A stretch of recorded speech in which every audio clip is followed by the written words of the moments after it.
जनक सेवा चयन बोर्ड एक ऐसा बोर्ड है जो हमेशा कोई इनका पैटर्न नहीं होता है।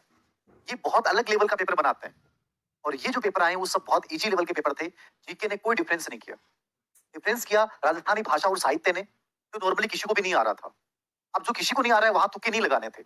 आईसीटी किसी को नहीं आ रहा है, तुक्के नहीं लगाने थे। और बहुत सारे बच्चे इन दोनों पक्षों में उलझ गए और कई 2 साल की मेहनत, कई 4 साल की मेहनत सब खराब चली गई। रियल में एग्जाम जो है वो आपकी इंटेलिजेंस से ज्यादा, मैंने कहा था ना कि पॉजिटिविटी का गेम है। मेरे कम से कम 20 स्टूडेंट ऐसे हैं जो स्कूल लेक्चर में सिलेक्ट हो रहे हैं और उन्होंने पिछले 4 महीने से कोई पढ़ाई नहीं की। वो एसएसटी में एग्जाम देने गए, हिंदी में एग्जाम देने गए और उनके नंबर अप्रत्याशित है।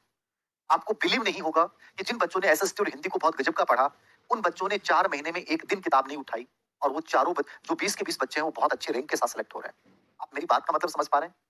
जिसका जो विषय था उसमें नंबर कम आ रहे हैं, जो विषय नहीं था उसका पेपर देने गया और उसमें नंबर ज्यादा आ रहे हैं। रीजन क्या था? दबाव नहीं था। ठीक है, कोई प्रेशर नहीं था, कोई स्ट्रेस नहीं था, कोई चिंता नहीं थी और उन्होंने अच्छा किया। आप में से लगभग बच्चे वही एग्जाम में अच्छा नहीं कर पाए, तो स्ट्रेस को झेल नहीं पाए। इसलिए अंतिम दम तक मैं तुम लोगों के साथ रहा कि यार जीतेंगे जीतेंगे जीतेंगे। ये पॉजिटिविटी थी। मुझे पता है हर बच्चा नहीं जीत सकता, हर बच्चे का सिलेक्शन होना संभव नहीं था, लेकिन फिर भी दिल से बोलते रहे कि हम सब अच्छा करेंगे, हम सब अच्छा। रीजन क्या था? कि तुम्हारे ऊपर स्ट्रेस हावी नहीं हो। और ये मैं आज भी कहता हूं, जो नहीं हुए उनके लिए एक नई राह खुल जाएगी। लाइफ खत्म नहीं होती है एग्जाम से, बहुत सारी चीजें हैं। दूसरी चीज उन बच्चों के लिए कि याद रखना, आपका साथी हो सकता है आपसे कमजोर था लेकिन वो सिलेक्ट हो रहा है। आप बहुत इंटेलिजेंट थे लेकिन सिलेक्ट नहीं हो पा रहे हैं। जिंदगी में किसी का किसी भी रूप में मजाक मत उड़ाइएगा।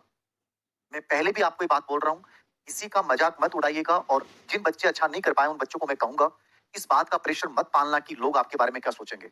इन लोगों की बातों के बारे में मत सोचना। मैं आज भी फ्रीडम सोच का इंसान हूं। मैं इस बात में बिलीव रखता हूं कि जिंदगी अपनी है, रूल्स अपने होंगे। ठीक है, किसी को ना तो मेरे ऊपर लांछन लगाने की जरूरत है और ना किसी की अपेक्षाओं के नीचे दब जाने की आवश्यकता है। हमारी जिंदगी है, खूबसूरत है, हम जी के जाएंगे। किसी प्रकार का प्रेशर मत पालना। तुमने जो मेहनत की उस मेहनत को अंजाम देना है, इसको यहाँ छोड़ मत देना, वरना याद रखना जिंदगी में बहुत बकवास होगा। आपने जो मेहनत की है वो काम 100% आएगी। बस बशर्ते कि तुम अगला कंपटीशन दो, पॉजिटिविटी के साथ दो। ये दबाव झेल के एग्जाम दोगे, अच्छा नहीं कर पाओगे। याद रखना, बार बार बोल रहा हूँ। पढ़ाई से ज्यादा इंपॉर्टेंट ये है कि मुझे पेपर हल्के से करना है। अधिकतर बच्चे नेगेटिव मार्किंग में फंस गए। नेगेटिव मार्किंग ने पूरी तरह मार डाला बच्चों को। पेपर इजी सा लगा और इस चक्कर में 130 135 तक परसेंट किए, मतलब बेवकूफी की हद होती है। कभी भी जिस पेपर में जीके हो, साइकोलॉजी हो, आईसीटी हो, सब्जेक्ट हो, टीचिंग मेथड हो, वहां कभी भी इतने परसेंट नहीं करने चाहिए किसी भी हाल में। याद रखना। अगर आपका रवैया रहा, आपका दृष्टिकोण रहा, इन गलतियों से आपको सीखना और फिर आगे बढ़ना है।